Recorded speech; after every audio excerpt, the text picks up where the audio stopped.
He's a three-time presidential candidate, an outspoken advocate for limited government, personal liberty, and low taxes.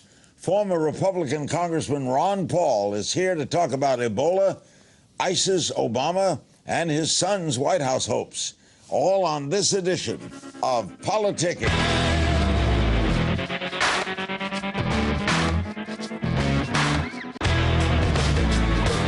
Welcome to Politicking. I'm Larry King. Joining me from Clute, Texas is one of my all-time favorite guests, former Congressman Ron Paul, who made White House bids twice as a Republican, once in 1988 as a Libertarian Party candidate. And he's the founder of the Ron Paul Institute for Peace and Prosperity and the Ron Paul Channel online. That's a great show, by the way. He joins us from Clute, Texas. Ron is a physician. What are your thoughts on the story everyone's talking about, the Ebola outbreak? Well, right now I'm concerned about the hysterical reaction that we're getting. I think it's very, very serious and obviously of a concern for everybody. But I was saying the other day that if we have another breakout and have another case and have the second case of Ebola that originated here in the United States, the headline will say, Ebola has increased by 100%. In other words, I think it's very important, but I think it's way overblown. I think in comparison to other things, I think there's some other medical things that we ought to worry about. I mean, tuberculosis is still a very serious illness. Over 500 people die every year, but we're not talking about. We still have 15,000 people a year die from HIV, and that's pretty bad, and that's an epidemic. So right now, I think the concern is overblown. I hope I'm right on this, and I hope it is contained, but it certainly is in the news. There's no doubt about it. Your son, the Senator Rand Paul, said, and others are accusing U.S. authorities of downplaying the Ebola situation. Your son criticized President Obama for sending troops to Liberia, the epicenter of the Ebola outbreak in West Africa. He says it's possible they could carry the disease back to the United States. Is your son overreacting? Well, I don't think so, because I agree with him about sending troops over there. You know, it seems like we're such a militant country. We get ourselves into all kinds of troubles economically and on foreign policy, and always the answer is military, and drop some bombs and do this. And it just all of a sudden have a medical crisis in Liberia, and all of a sudden we send 3,000 troops, and they're supposed to solve this problem. I think that's really weird, and I don't think it means anything at all. I think, if anything, it could increase the chance of things being spread. In recent comments, the Center for Disease Control and Prevention, the chairman of that, the head, Thomas Frieden, said, in the 30 years I've been working in public health, the only thing like this has been AIDS. You agree with that? Yeah, well, to a degree, but I think that if he thinks it's as serious as AIDS, maybe someday we might look back and see it, but right now, I don't think it comes anywhere close. I mean, that's a pan-epidemic. I mean, we're still losing 15,000 a year, and it's really controllable if people understand exactly how AIDS is spread, but it seems like we're not allowed to lecture on that. So, and before there were a lot more than 15,000. I mean, I think it's over 600,000 people died from AIDS, so I think it's way premature to compare Ebola with AIDS. But the danger is if somebody's going to say, oh, well, you're downplaying the danger. No, I think all illnesses are dangerous. I think tuberculosis is very dangerous. I think any one of us is much more vulnerable in getting on an airplane with somebody with a cough and catching tuberculosis than we are catching Ebola. And people don't put it in that same perspective. So, Ron, if you were running a television network, you wouldn't be covering it as much as the networks are? Yeah, I might cover it because it's in the news, but I might be trying to quiet people down and put it in a proper perspective and not have people panicking over it, because sometimes that causes things to go wrong, especially in medicine. Larry, I remember we had a sort of a panic type situation in 1976, right after I was first elected to Congress in a special election, and it had to do with the flu breaking out, and President Ford said we have to inoculate everybody. Two of us voted against it, another doctor and myself. It turned out a lot more people died from the flu shots than they did from the flu. The flu was a fluke. So that taught me a lesson. Be a little cautious, have a proper perspective, do what you have to do, but don't panic. Right now, I think the panic is much more dangerous and will cause more harm than the disease itself. Have we made too many cuts in the public health system? Budget cuts dropped for the CDC from $6.5 billion to $5.9 billion. Senator Warren of Massachusetts said, we're spending now billions of dollars in emergency response instead of spending money in advance for more research for this kind of problem. You agree with her? No, I don't, because I don't think sending the Army and spending more money is the answer to this. You know, there's one firm over there in Liberia that has 80,000 workers, and they're very protective. They have had 3 cases. They do all the quarantining right now, and they have a special interest, a humanitarian interest. They have a financial interest, and they only have 3 cases out of the whole thing, and they've taken over completely and totally because they all live in one community. So I would say, you know, the market is still worthwhile thinking about. And if we look at the dependency on government, how dependent should we be on the government to provide safety and security, you know, from our foreign policy and keep us out of wars? How good are they at providing privacy for us? They can provide secrecy for government and no privacy for us. So I don't like to depend on a government that I have so little faith in. But Senator Warren is saying we should be doing more in research than in after-the-fact spending. Yeah, I think so, and that's why you should get out of the way and let the companies do it. But research, we always put a roadblock in it. Right now, there are experimental drugs, and believe it or not, they're not allowed to use them unless they get special permission from the food FDA. And why should you and I have to get special permission from the government to allow somebody to use an experimental drug? Also, the drugs have been delayed getting on the market. Who knows, without an FDA, we might have had a drug on the market, but it's very, very costly to go through the process. So I think in many ways the government obstructs and prevents these from happening, and I resent the fact that somebody who's dying from cancer or an infection has to go and get bureaucratic permission from the government to say, yeah, I want to take a risk. That should be between the doctor and the patient. I've often admired you so much. During your long career, have you ever felt like Don Quixote, that you were swinging at windmills and they're not listening? Well, I never quite thought of it that way, but I think I sort of assumed that nobody would listen, and for that reason, I was surprised when I got a few people to listen. All of a sudden, you know, in the last 8 years or so, you know, all of a sudden the campus young people have had an intense interest, and I thought, hey, I didn't expect this. I thought I should, if I believed in something, I should tell the people in my district what I believe in and vote that way and see if I could get reelected and set a standard. And maybe someday, you know, in 50 years from now, somebody will say, I wonder who that guy was. So I'm very surprised. I'm very surprised that a few people have looked more carefully a lot sooner. All right, I'm very interested in your assessment of Obama and ISIS. How are we handling this? What do you make of this incredible problem?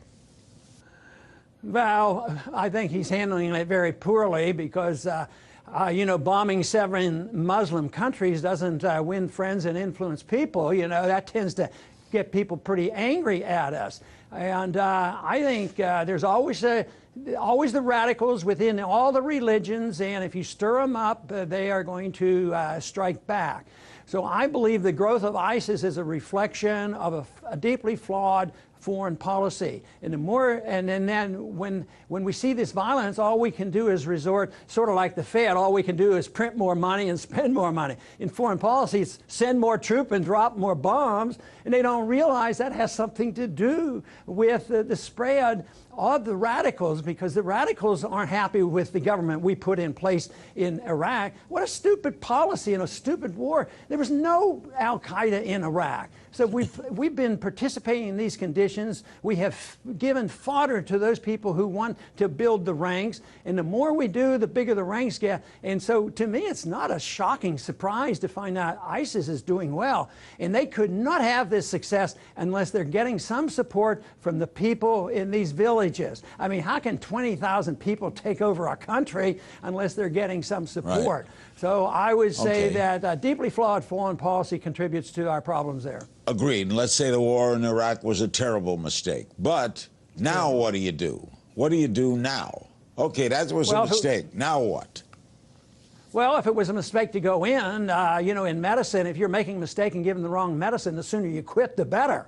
So I would say, yes, it was a mistake, and that mistake has continued, and we continue to do the same thing over and over again. So what do you do? I would say if we should, I'd come home. I'd come home as soon as possible because, you know, it's a very serious problem over there, and I think we just muddy the waters. I would do what Ronald Reagan did when the Marines got killed in Lebanon. He said he didn't realize how irrational the people of that region were, and that if we had followed a non-interventionist policy, the Marines would still be alive. But he says he didn't know it was so bad. If he'd have known about the conditions of the politics of that region, he'd have never sent the Marines in.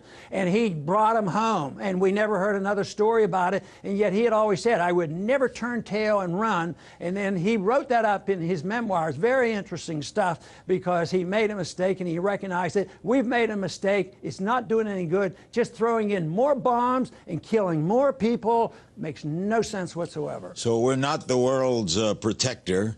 A recent Wall Street Journal NBC News poll, 72% of Americans believe that we'll wind up sending ground troops. What do you make of that? Yeah, I'm afraid that's the case. Right now, the war propagandists are winning. A year ago, the people were strongly on our side of non-intervention and didn't want the president to go bomb.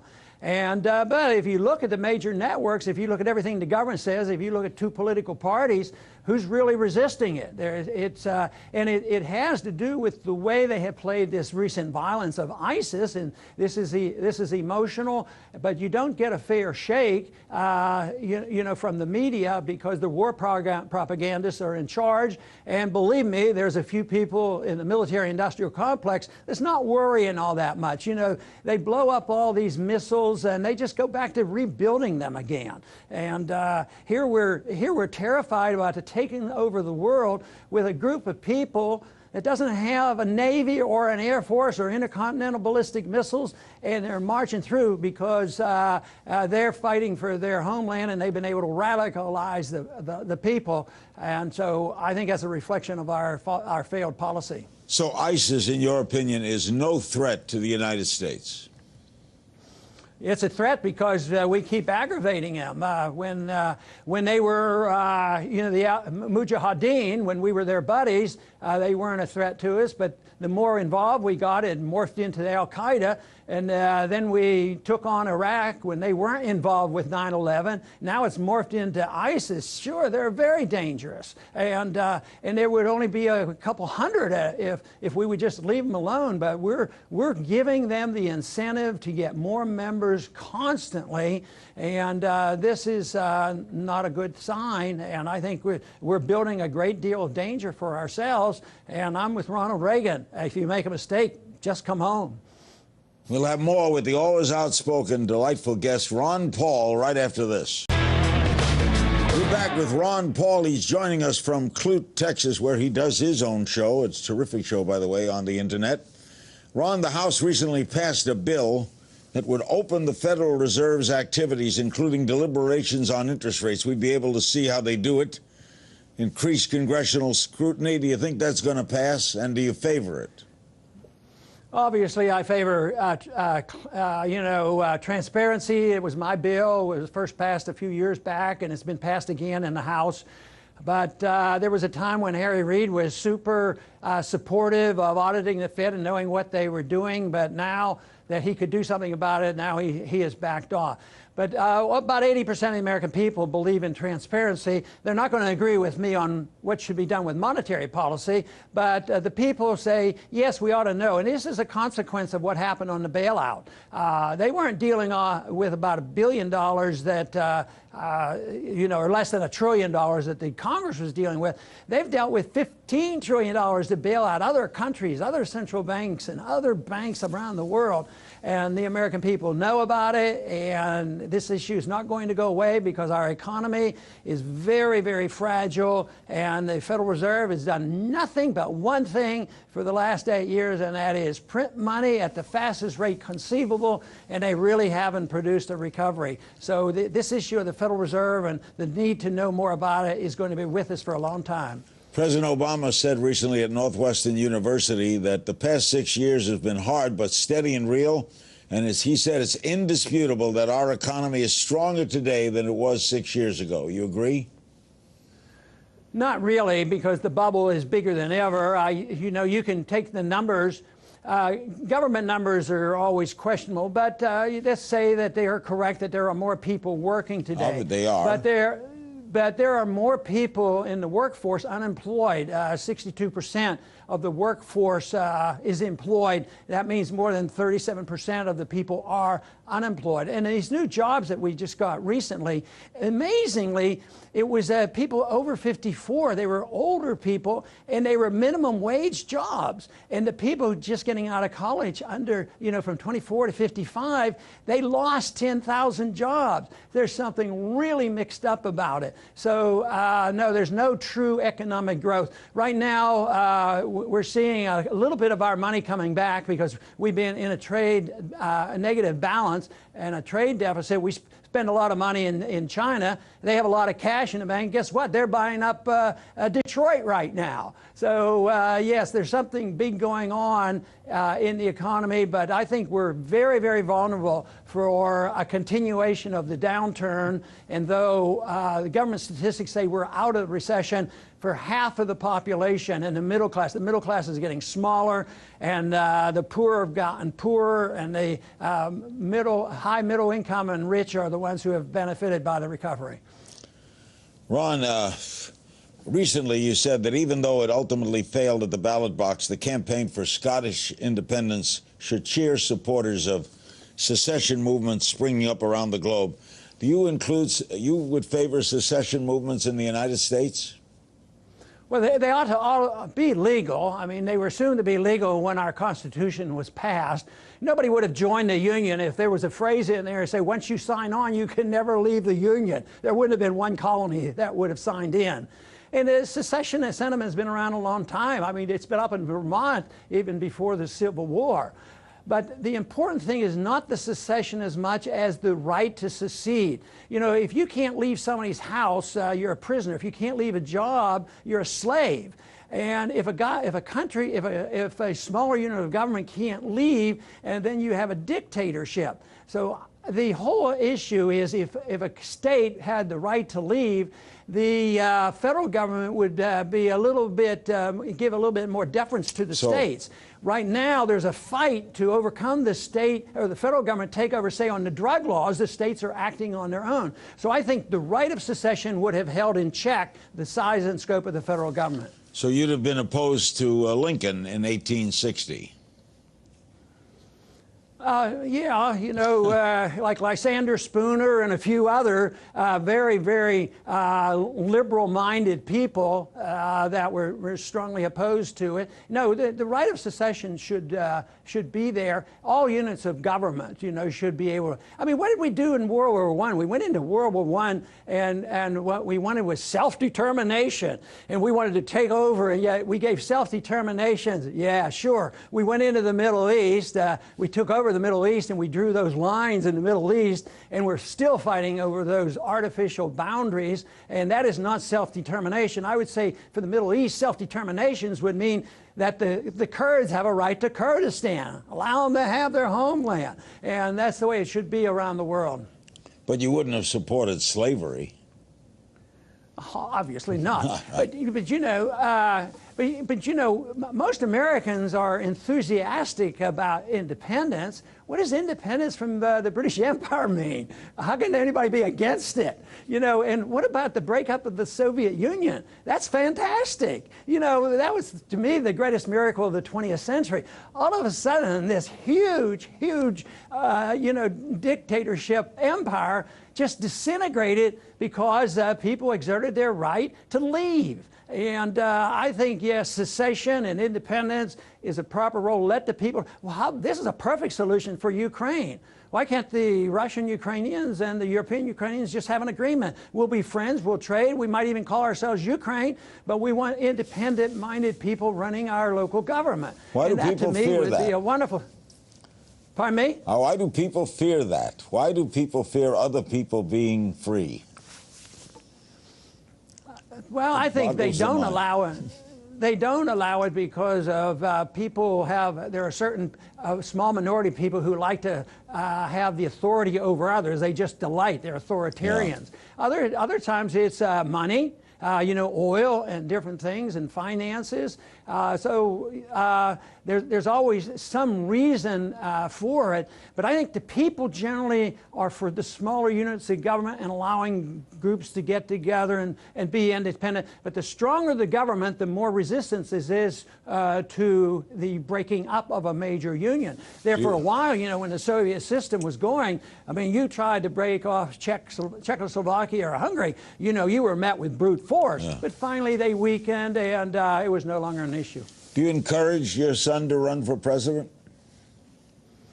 Not really, and I have mixed feelings about it because I know what is entailed and how much punishment he gets. It always annoys me that he has to suffer some of the consequences because of something I said or did, you know, and say, well, but he shouldn't have to do that, but that's the way the system works.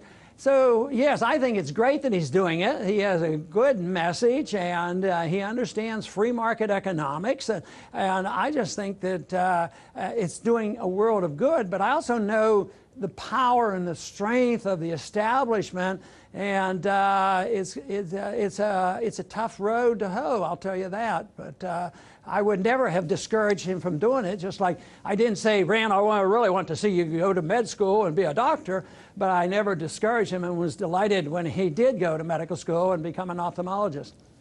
Would you campaign for him if asked?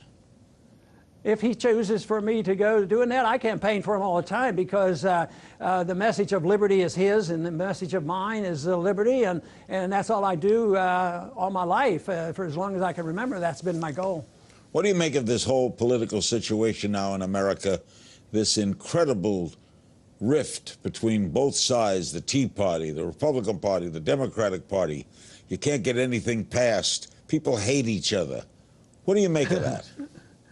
Well, first, I think it's a sign of the economy. They're running out of money and running out of ideas, and we're a bankrupt country, and we have a foreign policy that's unmanageable.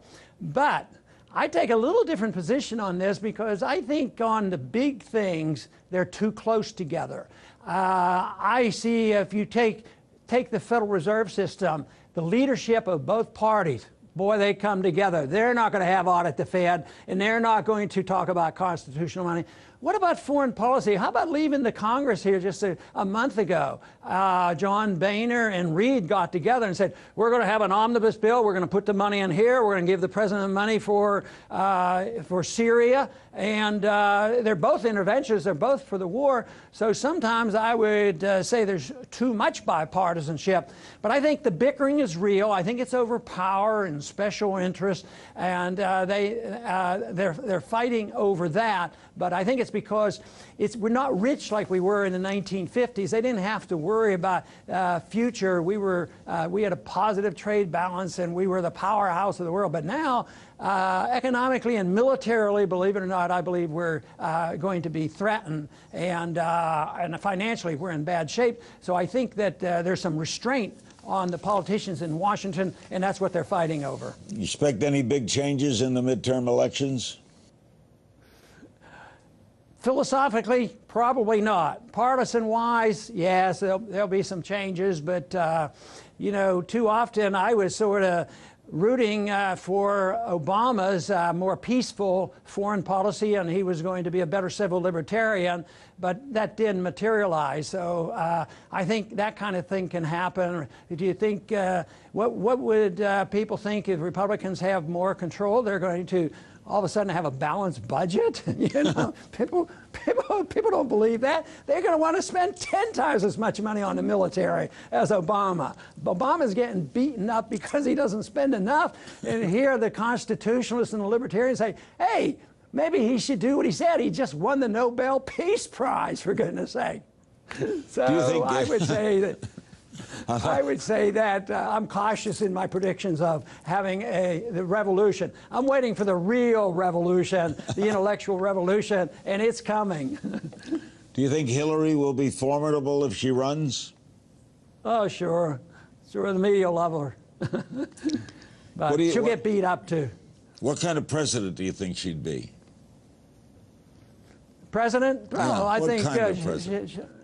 I would think she'd be pretty average, pretty mediocre, and pretty much for war, and pretty much for welfareism, pretty much for deficits, pretty supportive of the Federal Reserve, and loving the military-industrial complex.